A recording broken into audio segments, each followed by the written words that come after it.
ये जो aviation company है उसके ऊपर एफआईआर दर्ज हुई है गैर इरादतन हत्या को लेकर। देखिए, ये विषय समझने की जरूरत है। जी उत्तराखंड विपरीत परिस्थितियों वाला प्रदेश है जी और इन विपरीत परिस्थितियों वाले प्रदेश में वह नियम कानून लागू नहीं होंगे जो नॉर्मल प्रदेशों में होते हैं। जी यहाँ पे ये पहाड़ी इलाका है। शुरू से इंडिया न्यूज कहता रहा है यहाँ सिंगल इंजन की यहाँ पे हेलीकॉप्टर क्यों चला रहे हैं। दूसरा, जब डीजीसीए का नियम है कि 6 बजे के पहले आप फ्लाई नहीं कर सकते, 4 धाम में डीजीसीए की वेबसाइट पे लिखा हुआ है कि आप सुबह 6 बजे से पहले फ्लाई नहीं कर सकते। आज उन्होंने 5:15 फ्लाई क्यों किया। तीसरी चीज, यहाँ का जो यूकाडा है, यहाँ के एविएशन कंपनी है, उन्होंने भी अपने क्लॉज में लिख रखा है 4+2+2 मतलब 4 वयस्क। तो आपने 5 वयस्क को लेके कैसे उड़े। ये जो नियमों का उल्लंघन है, हकीकत में गैर इरादतन नहीं, ये इरादतन हत्या का मामला होना चाहिए। जिस तरह से यहाँ पे लूट मची हुई है, ये एविएशन कंपनियां जिस तरह से देवभूमि को धंधा बना रखा है, इन पे लगाम लगाने की जरूरत थी। इंडिया न्यूज के समाचार का ही असर है। आप विश्वास करें कि आपके द्वारा किया हुआ न्यूज एक्स पे जो समाचार आपने चलाया उसको मुख्यमंत्री की टीम ने संज्ञान लिया और उसके बाद ये कार्रवाई की गई है।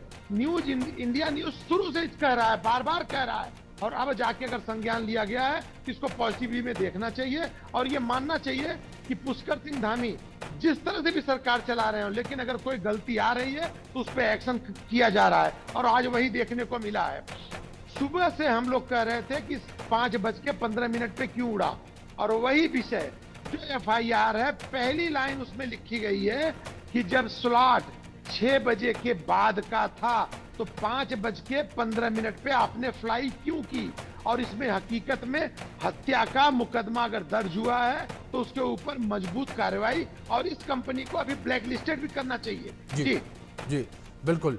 कृष्ण जी, मैं आपका रुख करूंगा। हमारे साथ रिटायर्ड स्क्वाड्रन लीडर लगातार बने हुए एविएशन एक्सपर्ट है। सर, जिस तरीके से अभी हमारे सहयोगी ने भी इस बात का जिक्र किया कि क्षमता से ज्यादा लोगों को बिठाया गया, जो तय समय था उससे पहले इस हेलीकॉप्टर को उड़ाया गया। देखिए, क्षमता से पहले क्षमता से ज़्यादा अगर पैसेंजर्स को बिठाया गया है तो इसके बारे में हम कुछ नहीं कह सकते। उनका मैनिफेस्ट बना है, ठीक है, गलती है ये। अब किसकी गलती है, कंपनी ने ज़बरदस्ती की या पायलट ने अपनी मर्जी से बिठा लिए, ये कोर्ट ऑफ इंक्वायरी जो है, जो इंक्वायरी है वो रिवील करेगी। दूसरी बात जो अभी आप कह रहे थे, श्रीवास्तव जी कह रहे थे, वहाँ पे 6 बजे से पहले उड़ान भरने की इजाज़त नहीं है और ये 4:15 बजे कैसे टेक ऑफ कर गया।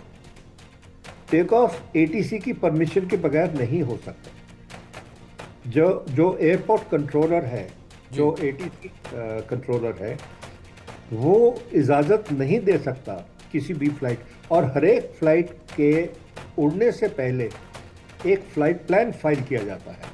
हर रोज़ रूटीन से फ्लाइट प्लान फाइल किया जाता है। उससे पहले एयरपोर्ट ने उड़ने की इजाज़त क्यों दी। एयरपोर्ट खुला, अगर 6 बजे से पहले उड़ने की इजाज़त नहीं है तो एयरपोर्ट खुला कैसे गया 6 बजे पे। मैं तो वो पायलट की गलती से पहले एटीसी वालों को पूछूंगा कि उन्होंने अलाउ कैसे किया, एयरपोर्ट खुला कैसे। सबसे बड़ी बात ये है। उसके बाद आगे चलते हैं किसकी गलती थी, क्या गलती थी। लेकिन एयरपोर्ट खुला, 5:15 बजे टेक ऑफ कैसे हुआ जब तक कि 6 बजे तक एयरपोर्ट बंद है। जी बिल्कुल। जाहिर तौर पर ये जिस तरीके से आपने क्या गंभीर सवाल है ये कि जिस तरीके से कई सारी खामियां पर, कई सारे लूप होल जो है वो निकलकर सामने आ रहे हैं। संजय जी, जिस तरीके से बात अगर कार्रवाई को लेकर की जाए, इस पूरी कार्रवाई को लगातार जिस तरीके से अगर हेलीकॉप्टर क्रैश के मामले को लेकर देखा जाए कि उत्तराखंड में होते नजर आ रहे हैं, इसको लेकर किस तरीके से प्रशासनिक अमला सतर्क नजर आ रहा है, क्योंकि पूर्व में देखा जाए तो लगातार कई सारे हेलीकॉप्टर क्रैश के मामले सामने आए हैं। देखिए, सर ने बड़ी अच्छी बात कही है।